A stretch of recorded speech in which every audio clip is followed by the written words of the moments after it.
ஜனநாயக சக்திகளாய் இந்த இரண்டு கோரிக்கைகளுக்கு ஆதரவு அளித்திருக்கிற உங்கள் அத்தனை பேருக்கும் மக்கள் புரட்சி கழகம் என்றைக்கும் உங்களை விட்டு விலகிவிட மாட்டோம், களத்தில் நிற்போம் என்று கூறிக்கொண்டு வக்ஃப் வாரிய சட்டத்திற்கு மத்திய அரசு ஒரு புதிய சட்டத்தை கொண்டு வந்திருக்கிறார்கள்.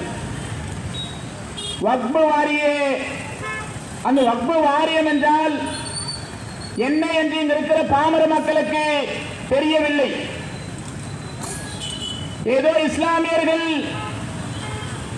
இலங்கையிலிருந்து அல்லது அரபு நாடுகளிலிருந்து தஞ்சம் பிழைக்க வந்தவர்களாக மத்திய மாநில அரசுகள் நினைத்துக் கொண்டிருக்கிறார்கள்.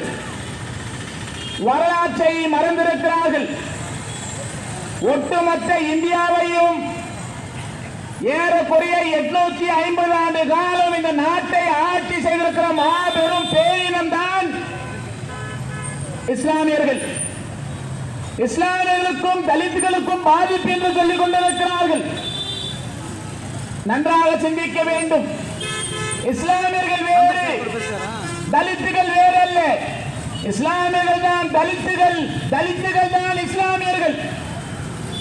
சனாதன இந்து சனாதனம் இந்தியாவுக்கு புகுப்பதற்கு முன்னால் இந்த நாட்டிலே மத கலவரம் இல்லாமல், சாதி கலவரம் இல்லாமல், சகோதரத்துவத்தோடு வாழ்க்கை நடத்தியிருக்கக்கூடிய இஸ்லாமிய சொந்தங்களை எல்லாம் இந்திய அரசியலமைப்பு சட்டத்திற்கு பிறகுதான் மதவெறி கொண்ட RSS, பிஜேபி, பஜ்ரங் தள் உள்ளிட்ட மதவெறி கொண்ட இயக்கங்கள் இந்தியாவிற்குள் புகுந்திருக்கிறார்கள்.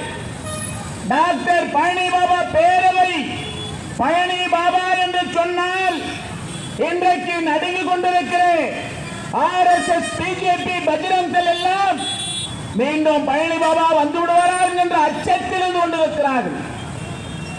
பழனி பாபா உயிரோடு இல்லை.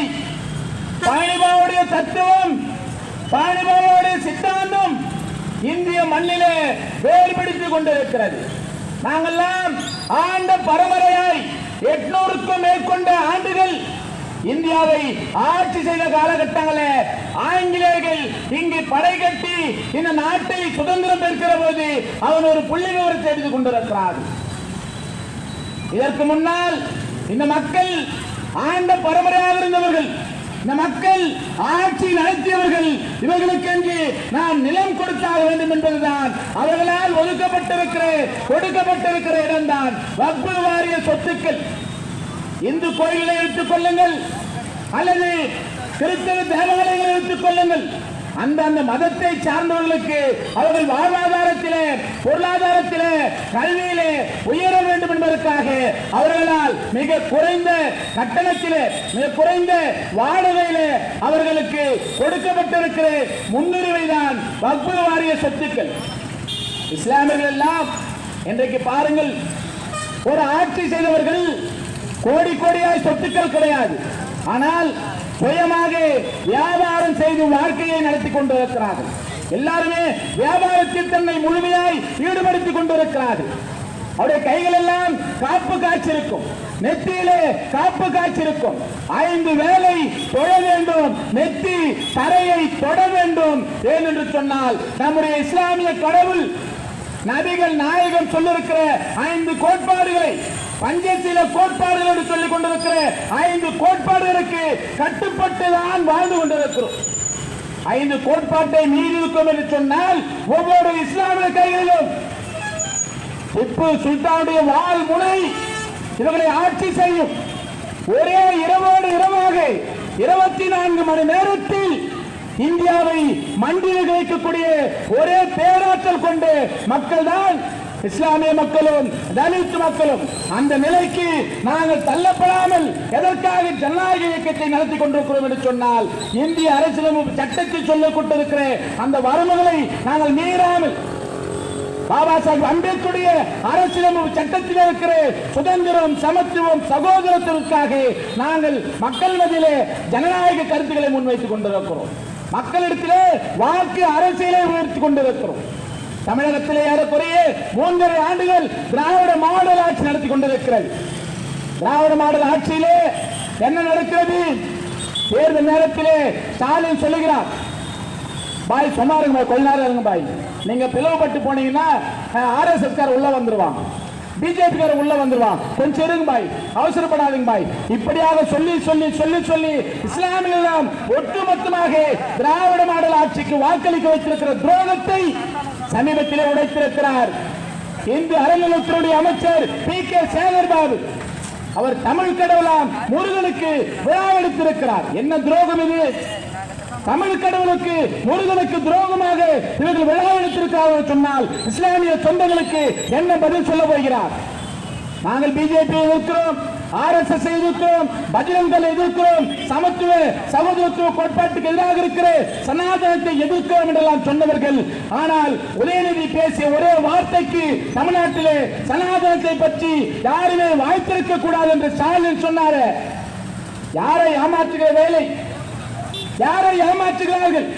மக்கள் எல்லாம் தேர்தல் நேரத்திலே ஒரு ஓட்டுக்கு 500, 1000, 2000 என்று விலைக்கு விற்று வாங்கி கொண்டிருக்க அந்த துரோகத்தை நாம் தொடர்ந்து உடைக்க வேண்டும். அதை உடைத்துக் கொண்டிருக்கிறோம். இப்படிப்பட்ட ஜனநாயக சக்திகள் எல்லாம் எதிர்வருகிற ஒவ்வொரு தேர்தலிலும் சனாதன சக்திகளை அடித்து துக்குணராக உடைக்க வேண்டும் என்பதற்காகத்தான் நாம் கட்டமைத்துக் கொண்டிருக்கிறோம். போர் முனையிலே அல்ல, தேர்தல் முறைகளை கட்டமைத்துக் கொண்டிருக்கிறோம். தமிழகத்தில் தொடர்ந்து சட்டம் ஒழுங்கு சீர்கட்டுக் கொண்டிருக்கிறது. தமிழகத்தில் நடந்து கொண்டிருக்கிற ஜனநாயக ஆட்சி கிடையாது. சென்னையில் பாருங்கள், சென்னையுடைய காவல்துறை ஆணையர் அருண் அவர்கள் பொறுப்பேற்றிருக்க பிறகு 3 படுகொலை என்று சொல்லிக் கொண்டிருக்கிற என்கவுண்டர் என்று சொல்லி போலி மோதல் படுகொலை செய்து கொண்டிருக்கிறார்கள். என்ன நியாயம்? பகுஜன் சமாஜ் கட்சியுடைய மாநில தலைவராக இருந்திருக்கிற அண்ணன் ஆம்சாவுடைய படுகொலையில 29 பேரை கொலை குற்றத்தில் தெரிவித்திருக்கிறார்கள். நான் கேட்கிறேன், 500 பேரை கூட நீங்கள் கைது செய்யுங்கள். ஆனால் இந்த கொலைக்கு, இந்த படுகொலைக்கு யார் காரணம் என்பதை தேடிக்கொண்டிருக்கிறார்கள். கதையை எப்படி முடிக்க வேண்டும் என்று தெரியவில்லை.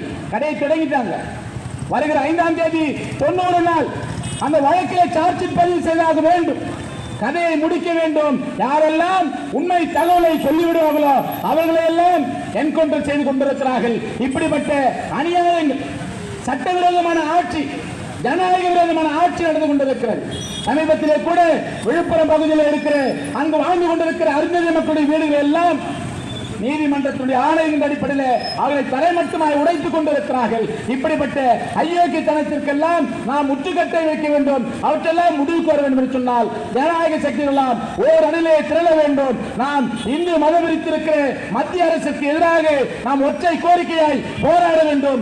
எந்த களமாக இருந்தாலும் மக்கள் புரட்சி கழகம் உங்களோடு துணை நிற்கும் என்று கூறிக்கொண்டு வாய்ப்புக்கு நன்றி கூறி விடைபெறுகின்றேன். நன்றி.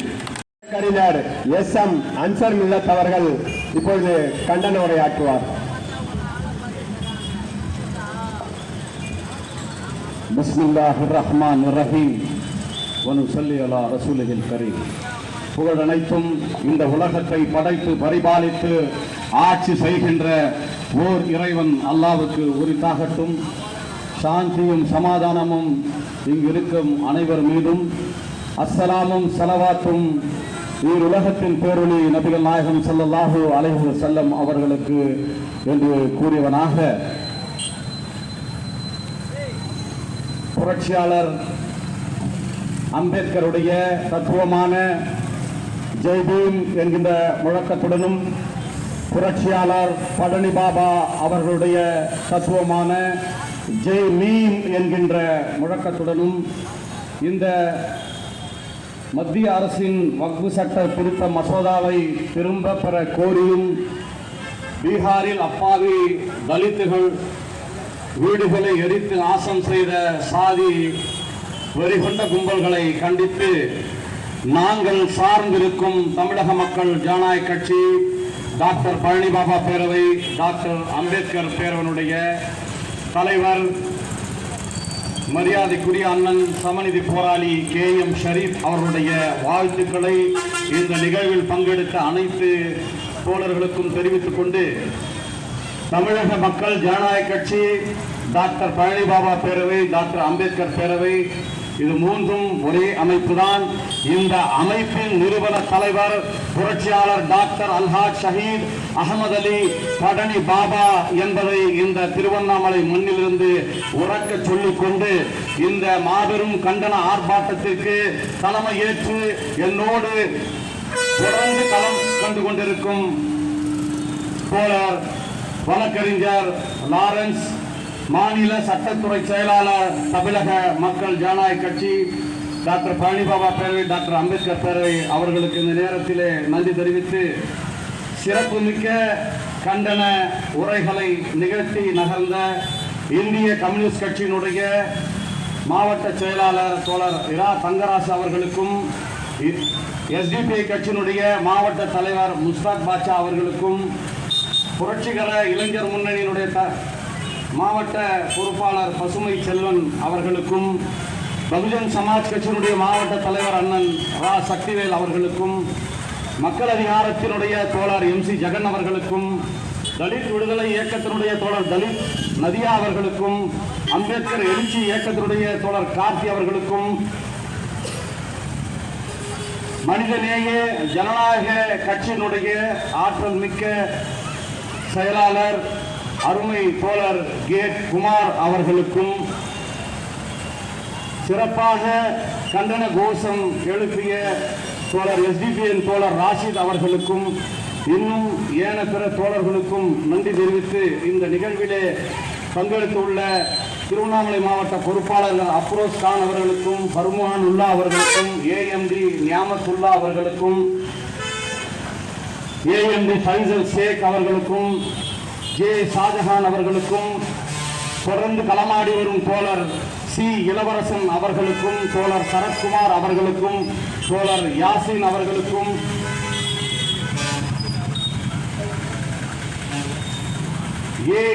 SA முகமது ஃபஹாத் அவர்களுக்கும், சையத் சைபு அவர்களுக்கும், அன்பு தம்பி அப்துல் அக்ரம் அவர்களுக்கும், இன்னும் இந்த நிகழ்விற்காக தங்களை எல்லாம் நிலைநிறுத்திக் கொண்ட தோழர்களுக்கும், இதுவரைக்கும் 10-15க்கும் மேற்பட்டவர்கள் இந்த நிகழ்வை பற்றி பேசிவிட்டார்கள். இந்த நிகழ்விற்காக தன்னை உடல்நிலை சரியில்லாத போது தன்னை வருத்திக் கொண்டு வந்த என் அருமை சகோதரர் SM மஹமூத் பாஷா அவர்களுக்கும், பாஜகவுடைய தோழர்களுக்கும், SDPI கட்சியுடைய தோழர்களுக்கும், பகுஜன் சமாஜ் கட்சி தோழர்களுக்கும், இந்த தமிழக மக்கள் ஜனநாயக கட்சியை தொடர்ந்து எங்கெங்கெல்லாம் களம் காண்கின்றதோ அங்கெல்லாம் வருகை தந்து கொண்டிருக்கும் சமூக ஆர்வலர், கிரீன் கம்ப்யூட்டர்ஸினுடைய உரிமையாளர், என் பள்ளி நண்பர் அருமை சகோதரர் டி மாலிக் பாட்சா அவர்களுக்கும், இன்னும் ஏன பிற தோழர்களுக்கும் பெயரை சொல்லவில்லை என்றால் மன்னிக்கவும், நேரம் இல்லாத காரணத்தினால். தோழர்களே, இந்த தேசத்தில் கால் பங்கு இருக்கின்ற மக்கள் இஸ்லாமியர் மக்கள். இந்த தேசத்தில் கால் பங்கிற்கும் மேலே இருப்பவர்கள் தலித் மக்கள். இந்த இருவரும் இணைந்து விட்டால் இந்த தேசத்தின் ஆட்சி இவர்கள் செய்வார் என்று நன்கு உணர்ந்த 3% கொண்ட கைபர் போலன் கணவாய் வழியே வந்து இந்த தேசத்தை நாசம் செய்ய வேண்டும் என்று தொட்டால் தீட்டு, பார்த்தால் தீட்டு, நடந்தால் தீட்டு என்று தீட்டு தீட்டு என்று சொல்லி இந்த மக்களை பிறப்பினாலும், இந்த மக்களை நிறத்தினாலும், இந்த மக்களை மொழியினாலும் இன்று டிவைட் அண்ட் ரூல் பாலிசி, பிரித்தாலும் சூழ்ச்சி என்கின்ற ஒரு சூழ்ச்சியால் பிரித்து வைத்திருக்கின்ற ஆரிய சமூகம் 3% தான் உள்ளது. அவர்கள் எப்படி இதையெல்லாம் செய்கிறார்கள் என்றால், எப்படி ஊரு 2 பட்டால் கூத்தாடிக்கு கொண்டாட்டம் என்று முன்னோர்கள் சொன்னார்களோ அதுபோல நாமெல்லாம் சாதியின் அடிப்படையில் மதத்தின் அடிப்படையில் இந்த மண்ணின் மைந்தர்கள் என்பதை மறந்து இந்த மண்ணுக்காக, இந்த மண்ணின் விடுதலைக்காக, இந்த சுதந்திரத்திற்காக பாடுபட்ட நம் முன்னோர்கள் இல்லை என்று அவன் உறக்க சொல்லாமல் அவன் சீக்ரெட் வாய்ஸ் என்று சொல்லக்கூடிய அந்த RSS அஜெண்டாவின் தத்துவத்தை வைத்துக் கொண்டு இன்று நம்மை எல்லாம் பிரித்து விட்டார்கள். நம்மை எல்லாம் பிரித்து விட்டார்கள். சாதியின் அடிப்படையில், மதத்தின் அடிப்படையில் தமிழர்களாக இந்த மண்ணில் பிறந்து கற்றுக்கொண்ட மொழிகளை பேசுகின்றவர்களையும் அவர்கள் தமிழர்கள் அல்ல, கன்னடர்கள் அல்ல, தெலுங்கர்கள் அல்ல, இவங்கள் எல்லாம் சூத்திரர்கள் என்று நம்முடைய தோழர் பதிவு செய்தார் பாருங்கள். சூத்திரர்கள் என்று அப்படிப்பட்ட ஒரு சூத்திரன் என்கின்ற பட்டத்தை நமக்கு கொடுத்துட்டாங்க.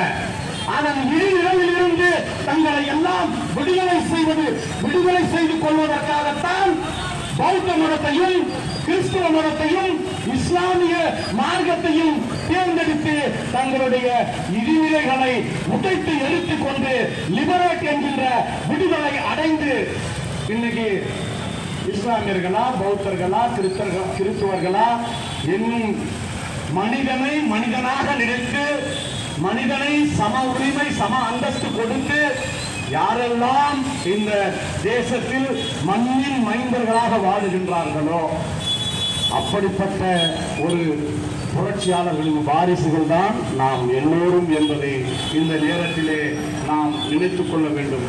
குறிப்பாக அரசும் சரி, அந்த அரசனுடைய சலுகைகளை பயன்படுத்திக் கொள்ள வேண்டும் என்று நாம் சிறுபான்மை இனத்தின் மக்கள் என்று கேவலமா சொல்லி இந்த ஆளும் ஆட்சியாளர்கள், முன்னாள் ஆண்ட ஆட்சியாளர்கள், அதுக்கு முன்னால் ஆண்டவர்கள், இந்த கட்சிகள் எல்லாம் சிறுபான்மை பிரிவுகள் ஒன்று வச்சு அதுல மாநிலத்தை போய் சில இஸ்லாமியர்கள் தங்களை சிறுபான்மை பிரிவு தலைவர்களாக, சிறுபான்மை பிரிவு செயலாளர்களாக அடையாளப்படுத்திக் கொண்டிருக்கிறார்கள். நான் கேட்கிறேன், புரட்சியாளர் பழனிமாவின் மாணவராக கேட்கிறேன், தமிழக மக்கள் ஜனநாயக கட்சியினுடைய தலைவர் KM ஷரீஃபின் தம்பியாக கேட்கின்றேன். இந்த இடத்திலே என் உயிர் போனாலும் அதை பற்றி தயங்காமல் கேட்பேன். உங்களை பார்த்து கேட்கின்றேன், இஸ்லாமியர்களே, நீங்கள் சிறுபான்மையா? வெட்கம் கெட்டவர்களே, சற்று சிந்தித்து பாருங்கள். நீங்கள் சிறுபான்மையா? இந்த தேசத்தின் கால் பங்கு நீங்கள் இருக்கின்றீர்கள். இந்த தேசத்தில் நீங்கள் கால் பங்கிருக்கிறீர்கள். இந்த இந்திய தேசத்தின் விடுதலைக்காக 1,00,000 பேர் அங்கீகாரத்தோடு டெல்லியிலே பட்டயம் வச்சிருக்கிறான். ஆங்கிலேயன் மட்டுமல்ல, அன்று விடுதலை சுதந்திரத்திற்காக யாரெல்லாம் உட்கார்ந்தார்களோ அத்தனை பேரின் ஒப்புதலோடு அந்த டெல்லி கேட்ல 1,00,000 பேரை அடையாளப்படுத்தியிருக்கிறான். இந்த தேசத்தின் விடுதலைக்காக உயிர் தியாகம் செய்தவர்கள் என்று. அதுல 65,000 பேர் இஸ்லாமியர்கள். எப்படி நீ சிறுபான்மை? எப்படி நீ சிறுபான்மை? இந்த மண்ணிற்காக, இந்த மண்ணின் உரிமைக்காக, இந்த மண்ணின் மைந்தனாக உன்னுடைய முன்னோர்கள் இந்த தேசத்தின் விடுதலைக்காக, சுதந்திரத்திற்காக உயிர் தியாகம் செய்தார்கள். அதை மறந்து உன்னை நீ சிறுபான்மை சொல்லிக்கிறேன். வருஷம் இல்லையா? நான் பொதுமக்களை பார்த்து கேட்கவில்லை. சிறுபான்மை பிரிவு தலைவர்களாக தங்களை அடையாளப்படுத்திக் கொண்டு ஆளுங்கட்சி, எதிர்கட்சியில இன்னும் எத்தனை கட்சி இருக்கிறதோ அந்த கட்சியில சிறுபான்மை பிரிவு செயலாளர், பொருளாளர் என்று அடையாளப்படுத்திக் கொண்டு அந்த துண்டுகளை போட்டு சுத்துறீங்கள, உங்களை பார்த்து மட்டும்தான் கேட்கிறேன். ஒருபோதும் இந்த தேசத்தின் நலனற்ற விஷயங்களுக்காக இஸ்லாமிய மக்கள் ஒருபோதும் தங்களை முன்னெடுப்பதில்லை. ஆனால் எனக்கு முன்னால் பேசிய தோழர்கள் சொன்னார்கள், கோத்ரா ரயில் எரிப்பு என்கின்ற ஒரு சம்பவத்தை நிகழ்த்தி 5000க்கும் கிட்டத்தட்ட மக்களை, அதில் இஸ்லாமியர்கள் மட்டுமல்ல, இந்துக்கள் மட்டுமல்ல, கிறிஸ்தவர்கள் மட்டுமல்ல, இன்னும் எதுவுமே இல்ல, கடவுள் இல்லைன்னு சொல்றோம் கூட எத்தனை பேரு அந்த ட்ரெயின்ல போனா அத்தனை பேரையும் கொண்டு ஒழித்தது இந்த ஆரிய வர்ணாசுர, அந்த சனாதன தர்மத்தை ஏற்று நடந்த ஒரு சாமியார். ஏனென்றால் நான் தொடர்ந்து இந்து மத சகோதரர்களோடு நான் பயணிக்கின்றேன். அதனால் நான் ஒரு இடத்திலும் இந்து மதத்தை பற்றி இழிவாக பேச மாட்டேன். ஏனென்றால் என் தொப்புள் உறவுகள் இந்து சகோதரர்கள். ஏனென்றால் என்னுடைய 5 தலைமுறைக்கு முன்னால் பார்த்தனா என் முப்பாட்டன் அவனுக்கும் வேலை இருக்கிற பாட்டன்னா இந்த மண்ணில் இந்துக்களாகத்தான் இருந்தார்கள் என்பதை நான் நன்கு உணர்ந்தவன். அதனால சொல்றேன், எந்த விடத்திலையும் புரட்சியாளர் பழனி பாபா இந்து மதத்தை ஒருபோதும் திப்பு பேசுவதில்லை, அவன் கேள்வி ஷரீஃபும் பேசுவதில்லை. அவர்களை தொட்டு தொடர்ந்து வரும் நாங்களும் ஒருபோதும் பேச மாட்டோம். ஏன்னா எங்களுக்கு தெரிந்ததெல்லாம், எங்கள் முன்னோர்கள் கற்றுக் கொடுத்ததெல்லாம் சாந்தி, சமாதானம், மனித நேயம், மனித ஒற்றுமை. இதைத்தான் எங்கள் முன்னோர்கள் எங்களுக்கு கற்றுக் கொடுத்தார்கள். இதைத்தான் எங்கள் ஜமாத்தார்கள் எங்களுக்கு கற்றுக் கொடுத்தார்கள். ஆனால் இந்த தேசத்திற்கு எதிரானவர்கள் என்று ஒரு சினிமா என்கின்ற ஒரு கூத்தாடிகள் எங்கள் சமூகத்தை கொண்டாடுறாங்க. ஏன் உனக்கு தெம்பு இருந்தா, உனக்கு திராணி இருந்தா, குஜராத்ல ஒரு மாபெரும் மதக்கலவரத்தை நடத்தி அந்த மதக்கலவரத்தின் அடிப்படையில் RSS அதிகார அச்சாரத்தை மலர் வளங்களை பெற்ற ஒரு அவர் தானே இந்த தேசத்தை இன்னைக்கு ஆட்சி அதிகாரத்தை கையில் வைத்திருக்கிறார். அந்த குஜராத் கலவரத்தை உன்னால படம் எடுக்க முடியுமா? காஷ்மீர் ஃபைல்ஸ் சொல்லி ஒரு ஒண்ணுமே நடக்காத ஒரு விஷயத்தை மிகைப்படுத்தி திணித்து இஸ்லாமியர்கள் இந்த தேசத்திற்கு எதிரானவர்கள் என்கின்ற RSS கொள்கையை நீங்கள் முன்னெடுத்து காஷ்மீர் ஃபைல்ஸ்ல இஸ்லாமியர்களை நீங்க கேவலமா காட்டுறீங்க. இப்போ இந்த இப்போ ஒரு நடிகர் கட்சியை ஆரம்பிச்சிருக்கிறார்.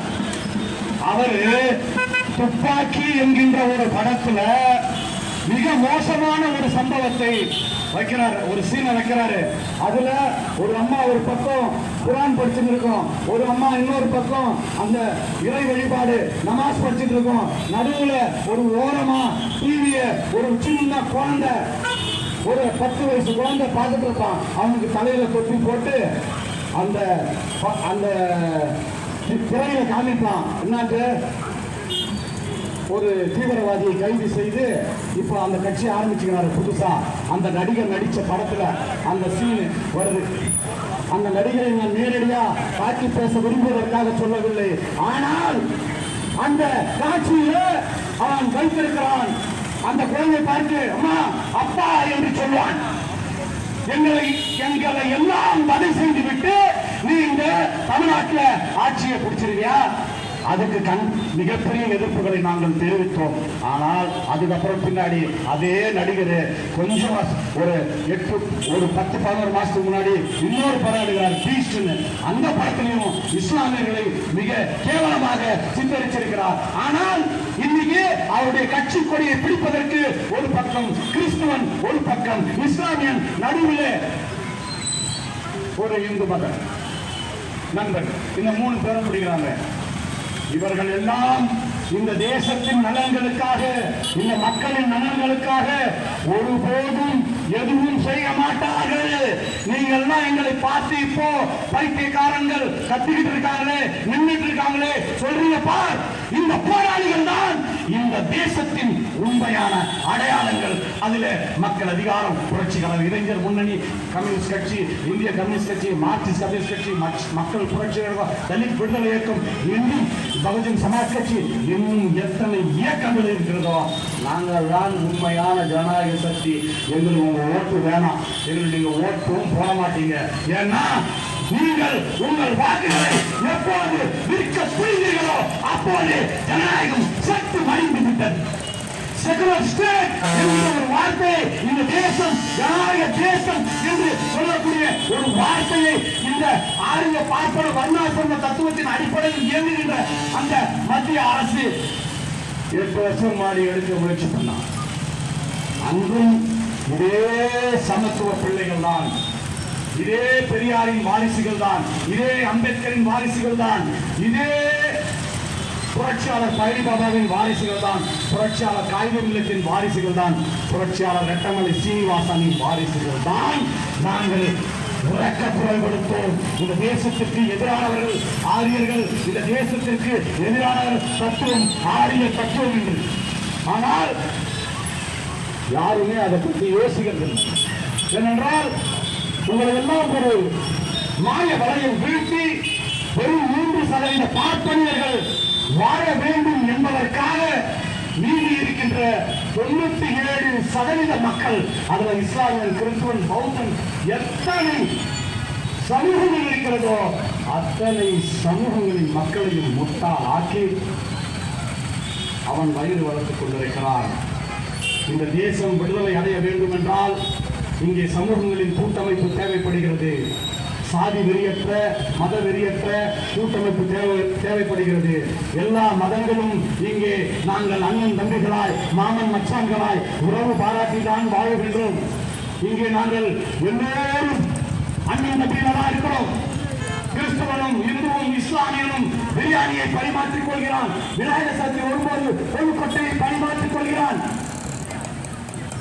கிறிஸ்துமஸ் வரும்போது லட்டுகளை பரிமாற்றிக் கொள்கிறார். தமிழக மக்கள் ஜனநாயக கட்சியினுடைய தலைவர் ஒரு இஸ்லாமியர் KM ஷரீப், அதனுடைய பொதுச் செயலாளர் ஆதி திராவிடர். அவர் பேரே ஆதி திராவிடர் தான். இதை மட்டும் சொல்லி நான் முடிச்சுக்கிறேன். ஏன்னா அவரு கருப்பா இருப்பாரு, பிளாக் கோல்ட். அவருடைய பேர் KSR தர்மலிங்கம். அவர் ஒரு மிகப்பெரிய பதவியில மின் வாரியத்தில் இருந்தாரு. வருகின்ற பெரிய அதிகாரிகள்லாம் நீங்க தலித் சமுதாயமா, நீங்கள் ஆதி திராவிடரா என்று கேட்டுக்கொண்டே இருந்த காரணத்தினால் தன்னுடைய பெயரை ஆதி திராவிடர் என்று மாற்றிக்கொண்ட ஒரு புரட்சியாளன் தான் நம்ம கட்சியோட பொதுச் செயலாளராக இருக்கார்.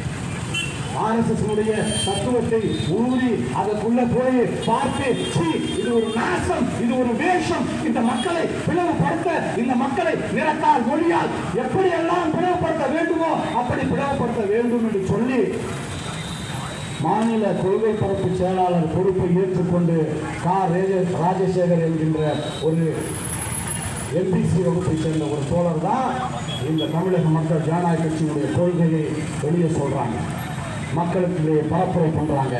நாங்கள் எல்லாம் கேட்டுக்கொள்வது ஒன்றே ஒன்றுதான், இது இந்து சமுதாய மக்களுடைய புண்ணிய பூமியாக கருதப்படும் இந்த திருவண்ணாமலை மண்ணின் மைந்தர்கள் தான் நாங்கள் ஒருபோதும் இங்க எந்தவித யாருக்கும் இடையூறு செய்வதில்லை. ஆனால் எங்களுடைய சொத்து இன்னைக்கு என்னுடைய அண்ணாமலையார், என் முன்னோர்கள் வழிபட்ட, என்னுடைய 10-20 தலைமுறைக்கு முன்னாடி என் அண்ணாமலையாரை வழிபட்ட, என் முன்னோர் வழிபட்ட அந்த அண்ணாமலையாருக்கு எவ்வளோ சொத்து இருக்கு. அந்த சொத்துல இஸ்லாமியரையோ, கிறிஸ்தவர்களையோ, பௌத்தர்களையோ நீங்கள் ஆட்களை அதிகாரிகளாக நியமனம் செஞ்சு பாதுகாப்பீங்களா? நான் கேட்கிறேன் உங்களை பார்த்து, ஆட்சியாளர்களே, உங்களுடைய சனாதன அடிமைத்தனம் விரைவில் எங்களை போன்ற ஜனநாயக சக்திகளால் முறியடிக்கப்படும். அப்படி ஒருவேளை அது முறியடிக்கப்படவில்லை, நீங்கள் 370 கொண்டு வந்து காஷ்மீர் நாசம் பண்ணீங்க, பாபர் மசூதியை எடுத்து தீர்ப்பு கொடுத்தீங்க, பெரும்பான்மை மக்களுடைய அந்த வழிபாட்டு முறைக்காக நாங்கள் தீர்ப்பு தருகிறோம் என்றோம். அப்போ நாங்கள் மௌனம் காத்தோம். ஜனநாயக ரீதியாக நாங்கள் எங்களுடைய கடமைகளை இன்று வரை செய்து வருகிறோம். இந்த தேசத்திற்கு இஸ்லாமியர்களால் ஒருபோதும் பிரச்சனை வந்ததில்லை. ஆனால் இந்த தேசத்தில் இந்துக்களுக்கு பிரச்சனை, இந்த தேசத்தில் இந்துக்களுக்கு பிரச்சனை. கிறிஸ்துவன் மதமாற்றம் என்றான், பௌத்தம் மதமாற்றம் என்றான், இஸ்லாமியன் மதமாற்றுகின்றான் என்று சொல்லி சொல்லி சொல்லி சொல்லி உன் வயிறை வளர்க்கிறியே. இது ஒரு நாள் நீயும் சாப்பிட, நானும் சாப்பிடுறேன். இந்த மண், இந்த திருவண்ணாமலை மண், நாங்கள் வாழுகின்ற இந்த மண் இந்து சகோதரர்களால் புனிதமிக்க மண்ணாக கருதப்படும் இந்த மண்ணிலிருந்து சொல்றேன், இந்த மண்ணிலிருந்து சொல்றேன், புரட்சியாளர் பழனி பாபாவின் வாரிசாக, அம்பேத்கரின் வாரிசாக, கொட்டைமலை சீனிவாசனின் வாரிசாக, கால்வே மில்லத்தின் வாரிசாக, திப்பு சுல்தானின் வாரிசாக சொல்கிறேன். லட்சம் குண்டுகள் எங்கள் நெஞ்சில் துளைத்தாலும் RSS தத்துவத்தின் அடிப்படையில் லட்சம் குண்டுகள் எங்கள் நெஞ்சில் பாய்ந்தாலும் நாங்கள் ஒற்றுமையே வலிமை என்போம், நாரே தக்பீர் அல்லாஹு அக்பர் என்போம், மனித நேயம் மலர வேண்டும் என்போம், மனித ஒற்றுமை மலர வேண்டும் என்போம். நாங்கள் எப்போதும் இனத்தால், திராவிடர்கள் மொழியால், தமிழர்கள் தேசத்தால், இந்தியர்கள் மார்க்கத்தால் தான் இஸ்லாமியர்கள் என்று சொல்லி இந்த நிகழ்விலே பங்கெடுத்த அனைத்து தோழர்களுக்கும் மீண்டும் ஒரு முறை நன்றி தெரிவித்து புரட்சியாளர் பழனி பாபா அவர்கள் முக்கியமான சமூகங்களின் கூட்டமைப்பு தத்துவத்தின் அடிப்படையில் இயங்குகின்ற தமிழக மக்கள் ஜனநாயக கட்சி தோழர்கள் சார்பாக வருகை தந்த அனைத்து தோழர்களுக்கும் நன்றி தெரிவித்து அடுத்தபடியாக முன்னணி தோழர் எங்கள் அருமை தோழர் சந்திரசேகர் தங்கள் கண்டனத்தை பதிவு செய்வார். அனைவருக்கும் வணக்கம். வன்முறையே தனது குலத்தை தொழிலாக கொண்டிருக்கின்ற ஆர்எஸ்எஸ்ஸின் சங் பரிவார் அமைப்புகளின் அரசியல் அமைப்பான பாரதிய ஜனதா இன்று 10 ஆண்டு காலமாக ஆண்டு கொண்டிருக்கிறது.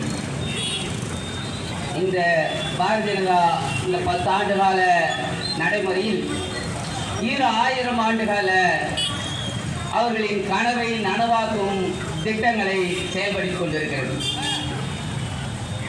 இந்த நாட்டிலே இருவேறு பிரிவுகள், இருவேறு வர்க்கம், அதாவது கம்யூனிஸ்டுகள் நாங்கள் சொல்வதெல்லாம் வர்க்கம், அது இந்திய நாட்டில் இரு வர்க்கமாக எது இருக்கிறது என்றால் ஒன்று ஆரியம், இன்னொன்று திராவிடம்.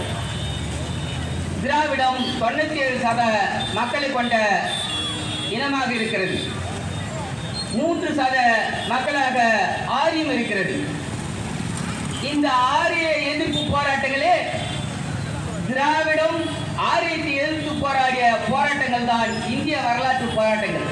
இந்திய வரலாற்றில் நடைபெற்ற அத்தனை போராட்டங்களும் ஆரிய எதிர்ப்பு போராட்டங்களே, அது இந்திய சுதந்திர போராட்டம் உட்பட. இதை துல்லியமாக புரிந்து கொண்டால் உங்களுக்கு இது இங்கே நடக்கின்ற அத்தனை அத்துணிகளுக்கும் தெளிவு கிடைக்கும், விடை கிடைக்கும். தொடர்களே, கடலூரிலே புனிதா என்ற ஒரு ஆதி திராவிட பெண்ணை முந்திரி தோப்பிலே கற்பழித்து கொலை செய்த எந்த செய்தியும் இந்த நாட்டில் பெரிய செய்தியாக வராது.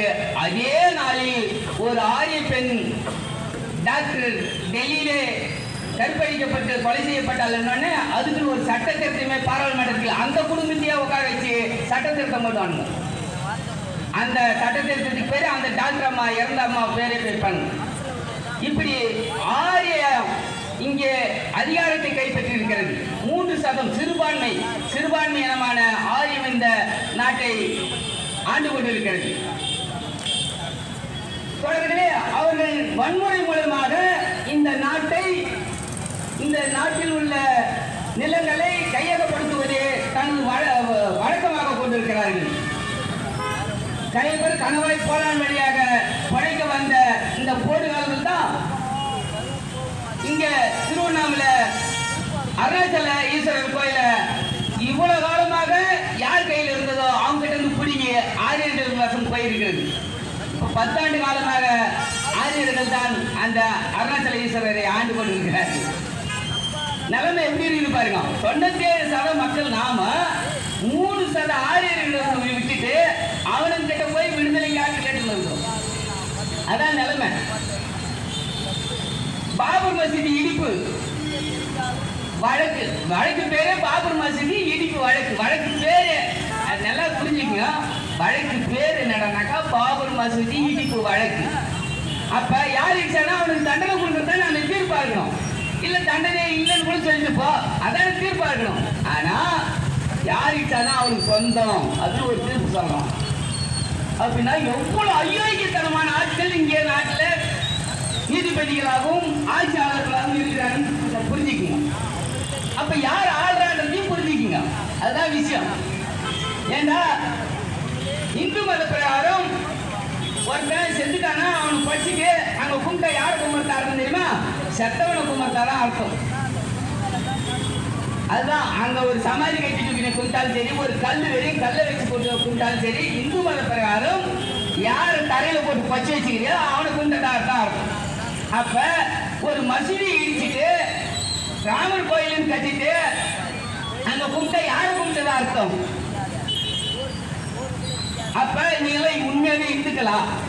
அதான் நாங்க கேட்கிறோம். அதே மாதிரி இந்து மதத்துக்குன்னு ஒரு நிலைப்பாடு இருக்குது, இஸ்லாமியத்துக்குன்னு ஒரு நிலைப்பாடு இருக்குது, கிறிஸ்துவத்துக்குன்னு ஒரு நிலைப்பாடு இருக்குது. அவரவர்கள் சொத்தை அவரவர்கள் தான் பாதுகாக்க வேண்டும். உன் சொத்தை வேற ஒருத்தன் வந்து பாதுகாக்க முடியுமா? உன் சொத்தை நான் வந்து பாதுகாக்கிறேன்னு சொல்றது எவ்வளவு அயோக்கியத்தனம். வக்ஃபு வாரிய திருத்த சட்டன்றது அதான் அர்த்தம். சொத்தை நான் பாதுகாக்கிறேன் அப்படின்னு சொல்ற மாதிரி அயோக்கியத்தனம். அப்ப நாங்க என்ன கேட்கறோம்னா, அறநிலைத்துறைன்னு ஒண்ணு இருக்குது. அறநிலைத்துறையில யாரையாவது இஸ்லாமிய உள்ள போட்டு அதிகாரியா போட முடியுமா? அந்த சட்டத்தை சொல்லுதா? அது அரசு தான் நடக்குது. அதுல யாராவது ஒரு இஸ்லாமியோ கிறிஸ்தவனையோ அறநிலைத்துறையில போட முடியுமா? போட முடியாது. சட்டத்துல இடம் இல்லை. ஒரு பூசாரியா கூட போட முடியாது. அந்த கோயில பெருக்கிறவனா கூட போட முடியாது. அதே மாதிரி தான் வக்ஃபு வாரியத்துல இந்துக்களை போட முடியாது. அதே மாதிரி தான் சர்ச்சில் இந்துக்களையோ முஸ்லீமையோ போட முடியாது. அதான் நியாயமா இருக்கும். ஏன்னா உனக்கு நம்பிக்கையே கிடையாது. சர்ச்சில் இருக்கிற இயேசு மேல இந்துக்களுக்கோ முஸ்லீமுக்கோ நம்பிக்கை இருக்குமா? இருக்காது. அப்புறம் பேர் அந்த கோயில்ல நீ ஒண்ணு நிர்வகிக்க போட முடியும். அதே மாதிரி அறநிலைத்துறையில இந்துக்கள் கோயில்ல முஸ்லீமுக்கோ கிறிஸ்தவனுக்கோ நம்பிக்கை இருக்காது. அப்புறம் எப்படி அதுல உன்னை ஒரு அதிகாரியா போட முடியும், உன்னை கோயில் நிர்வகிக்க போட முடியும்? போட முடியாது. அதே மாதிரி தான் வக்ஃபு வாரியத்துல உனக்கு அல்லாஹ் மீது நம்பிக்கை இருக்காது. நீ எப்படி அங்க போய் நீ ஒரு அதிகாரியை போடணும்னு விரும்புற? எந்த விதத்துல அது நியாயம்? தவறா தெரியாது. அப்ப ஆக்கிரமி பண்ணுவது ஒரு வழக்கம். இவனுக்கு கொலை தொழில் என்னன்னா கலவரம் பண்ணதான் இவனுக்கு கொலை தொழில். இந்த கலவரம் பண்ற சங் பரிவார அமைப்புகளின் அரசியல் அமைப்பு தான் இந்த பாரதிய ஜனதா. ஆகவே சிறுபான்மை என இந்த நாட்டில் இருக்குது. சிறுபான்மை இல்லைன்னு நான் சொல்லல. சிறுபான்மை என்பவர்கள் ஆரியர்கள். 3% ஆரியர்கள் தான் சிறுபான்மையர்கள். இந்த ஆரியத்தை எதிர்த்து, இந்த அரசியல் நிலைப்பாட்டை எதிர்த்து நாங்கள் தொடர்ந்து போராடி கொண்டிருக்கிறோம். அவர்கள் இந்த நடைபெற்ற போராட்டங்கள், நான் முன்ன சொன்ன மாதிரி இங்க நடைபெற்ற போராட்டங்கள் எல்லாமே ஆரிய திராவிட போரே. ஆரியத்தை எதிர்த்து திராவிடர்கள் நடத்திய போராட்டம் தான். அதான் தவிர இங்க வேற எந்த போராட்டமும் இல்லை. நீங்க எல்லா போராட்டத்தையும் ஆய்வு பண்ணி பார்த்தீங்கன்னா அதான் இருக்கும். சரி, பாபர் மசீத் இடிச்சு ராமாயணத்தில் இருக்குன்னு சொன்னேன். அயோத்தியா பட்டினம்னு சொன்னேன். அயோத்தியா பட்டினம் எங்க திருநாள் மாவட்டத்தில் என்னண்டா கட்டமோடு பக்கத்தில் அயோத்தியா பட்டினம் இருக்குது. அங்க வந்து கட்டிக்கோ, உங்களை யார் வேணான்றது. சேலத்துக்கு பக்கத்துல அந்த ரயில்வே பாட்டாச்சு அது போல அயோத்தியா பட்டினம் தான். அங்க வந்து கட்டிக்கோ. ஏன் அர்த்தம் கோயில போய் இடிச்சுட்டு கட்டணும்னு நினைக்கிறேன். இவனுக்கு என்னன்னா கலவரம் மட்டும் தான் தொழில். இதுதான் வேலை. அதுதான் குல தொழில் அவனுக்கு. இன்னைக்கு என்னன்னாக்கா மணிப்பூர்ல கிறிஸ்தவர்களை காலி பண்ணிட்டு அங்க மற்ற மக்களை புகுத்தணும் அப்படின்றதுக்காகலாம் கிடையாது. ஆதரவு பண்ணி இவன் கையாளுறதுக்கு தான். அதே மாதிரி இங்க திருவண்ணாமலை ஒரு வேலை நடக்குது. ஜவாது மலையை 248 கிராமங்களில் கையகப்படுத்தி ஜிண்டால் கம்பெனிக்கு விற்க போறோம். ஏன் தெரியுங்களா? அதுல இரும்பு தாது இருக்குது. இரும்பு தாதை ஜிண்டால் கம்பெனிக்காரங்க எடுத்து போய் சேலத்துல உருக்கி சேலத்துல எடுத்து போய் மெட்ராஸ்ல ஆர்போட்டில் ஏற்றத்துக்கு அதுக்காக உருவாக்கப்பட்ட வழி தான் 8 வழி சாலை. 8 வழி சாலையை எதிர்க்கிறோம் அப்படின்னு தான் சொன்னாங்களே தவிர எதுக்காக அந்த 8 வழி சாலைன்னு யாராவது கேட்டானா? கிடையாது. பொதுமக்கள் பயன்படுத்த முடியுமா? பயன்படுத்த முடியாதுன்றோம். அப்ப எதுக்கு அந்த 8 வழி சாலை அப்படின்னு யாராவது விளக்கத்தை சொன்னானா? சொல்லல. இன்னைக்கு என்ன தெரியுமா நிலைமை? கிட்டத்தட்ட 20 நாளா நீங்க சென்னை ரீஸ்டாபிஷ் பண்ணினா பண்டோவிலிருந்து கல்லாத்தூர் வரைக்கும் வேற யாரும் அடமானம் போட முடியாது. நிறுத்தி வச்சுட்டான். மலையாள மக்கள் மட்டும்தான் அடமானம் போடலாம். மலையாள மக்களே அவரே கையில காசு இல்லாத அவன் எப்படி காசு தருவாங்க? அவன் ஏதோ ஒரு கடன், அவன் பொண்ணு கல்யாணம் பண்ணணும், புள்ளிய படி வைக்கணும், ஒரு அடமானம் வைக்கிறானா அடமானம் வைக்க முடியாது மற்ற மக்கள்கிட்ட அப்படின்னு சட்டத்தை கொண்டு வந்துட்டான். இப்போ 16 நாளா அங்க அடமானம் வைக்க முடியாது மலையாள மக்கள். எதுக்காக அடமானம் வைக்க முடியாது நிற்கிறான்னாக்கா மலையாள மக்கள் காலி பண்ண போறான். அந்த 248 கிராமத்தையும் காலி பண்ண போறான்னு அர்த்தம். RSS அது அந்த செய்து ஜிண்டால் கம்பெனிக்கு விற்க போறான். அதான் உண்மை. அது நண்பர்களே, நேரத்தை கருதி இந்த ஆர்ப்பாட்டத்துக்கு எங்களை அழைத்தமைக்கு நன்றி கூறி விடைபெறுகிறேன். நன்றி, வணக்கம். ஜாகிர் பாஷா அவர்கள் கண்டன கோஷம் பேசுவார். ஒன்று பருவம், ஒன்று பருவம், ஜனநாயக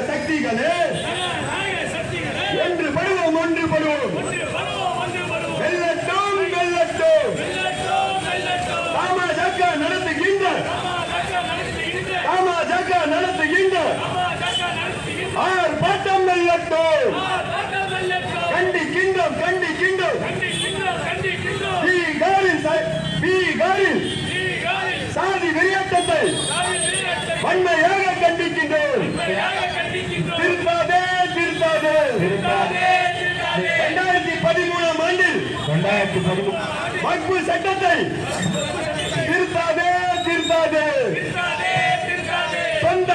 சொந்தமில்லை வக்பு சொத்துக்களில் பள்ளி வாசல் முத்தவள்ளி யாருக்கும் நிரந்தரமாக சொந்தமில்லை முறியடிப்போம் நாட்டுக்காக உழைக்கின்ற சிறுபான்மை மக்கள் மீது அடுத்தடுத்து தாக்குதல் நடத்துகின்ற பாசிச அரசை முறியடிப்போம். வெல்லட்டும் பாமக நடத்துகின்ற போராட்டம் வெல்லட்டும். நிச்சயம் வெல்லும் பாமக நடத்துகின்ற போராட்டம் வெல்லும்.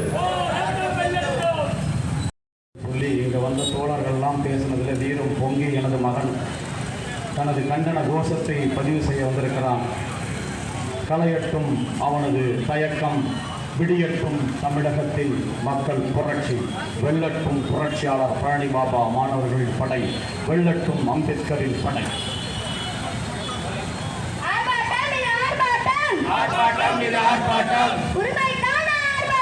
உரிமைக்கான ஆர்ப்பாட்டம்,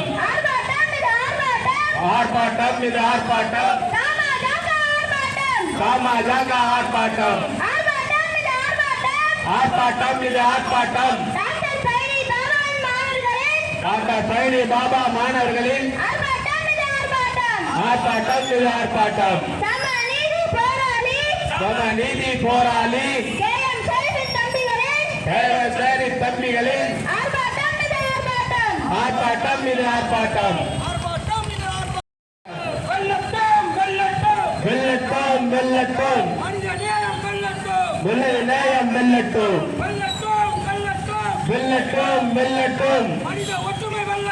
மனித ஒற்றுமை வெல்லட்டும்,